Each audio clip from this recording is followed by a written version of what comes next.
The Chicago Bears got the guy that everyone else wants. When we're looking at the NFL draft from last year, it looked like the Bears pretty much took the last guy available at running back. I'm talking about Rutgers running back Kyle Monangai.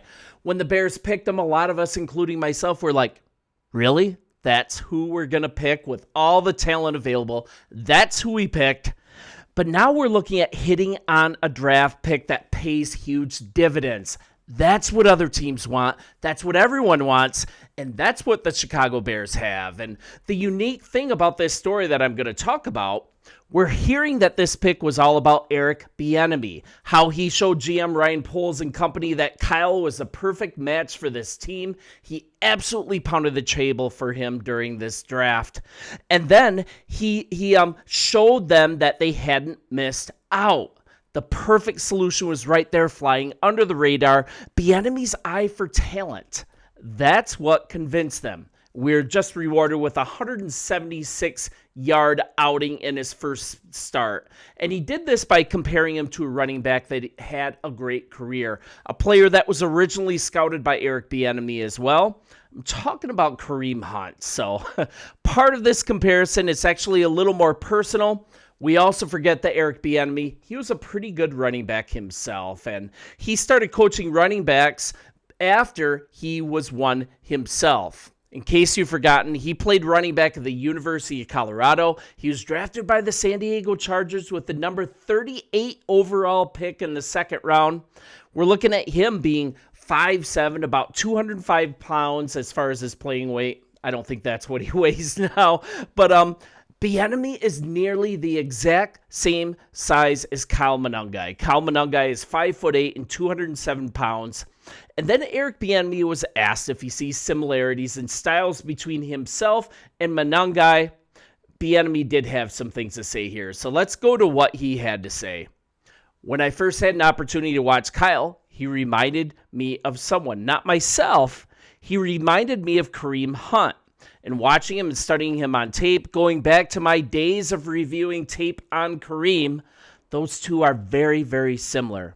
That's the person that I see. Now, he has a lot to live up to because Kareem, he has had an outstanding career, but the kid takes a tremendous amount of pride in the little things, so that's important. Now we just got to continue to grow. I mean, and what I like about Eric Bieniemy as well, he's an old school coach, how he evaluates players and how he coaches. I don't know if you remember during training camp, Kyle Monangai ran a drill that was less than stellar, and it was really an impressive footwork that other running backs were showing. But Kyle Monangai, he wasn't doing a good job. And there is film of him absolutely screaming at him, boy, you're moving like an old man. Just really getting on him for little tiny details in footwork. It's just a really good example of who he is as a coach. And Monangai, he showed that he was capable as a starter, of course. He just had 176 yards on 26 carries. 3 catches for 22 yards as well. And this is what Bieniemy had to say specifically. I told him, it's not how you start, it's how you finish. We have the sand that I talk about each and every week. We want to make sure that we're going out there and introducing ourselves. People need to know who we are. And what I mean by that, you got to physically fall forward, but on top of that, you got to find a way to finish runs. We have a thing, find 4.5. Anything after that is a bonus. And now watching film, Bieniemy, he saw how well Kyle Monangai would translate as a pro, but he didn't really have the prototypical NFL measurables. And he really pounded the table for the staff to draft him, that he was a hidden gem in the later rounds of this draft. I'm really glad they listened to him because he wasn't a slouch during college. Let's be honest. He was a major running back in the Big Ten league in college football, and that's a tough conference. If you stand out as a running back in the Big Ten, you're really doing something right. He had over 1,200 yards rushing in both years he was at Rutgers, and his measurables, once again, were not eye-popping coming into the draft. Let's hear from Kyle Monangai.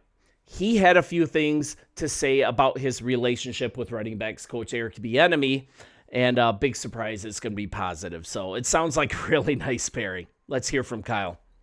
I don't try to see how I would fit a coach's coaching style. I just kind of receive the coach and how it's taken. It just so happens the way he coaches is how I've been coached my whole life. Guys that demand a lot of you, maybe a little vocal, as you guys get to hear on a daily basis. Yeah, he coaches us hard because he knows we can do it. I think I responded the way he coaches, and I just take everything he does and try to apply it to my game and execute. Now, huge, pleasant surprise, right? We're talking about Ben Johnson's offenses in Detroit, how he kind of had a Sonic and Knuckles approach. I hate that reference. I think it's cheesy, but Sonic and Knuckles approach with who? David Montgomery, we know who he is, and also Gibbs. We're kind of looking at a dynamic duo developing here. Bieniemy's coaching, I think that leads the way. Bieniemy's vocal approach in the draft room made a huge difference. I'm so glad that we found a guy like Kyle Monangai. But that's why you watch film and scout, right?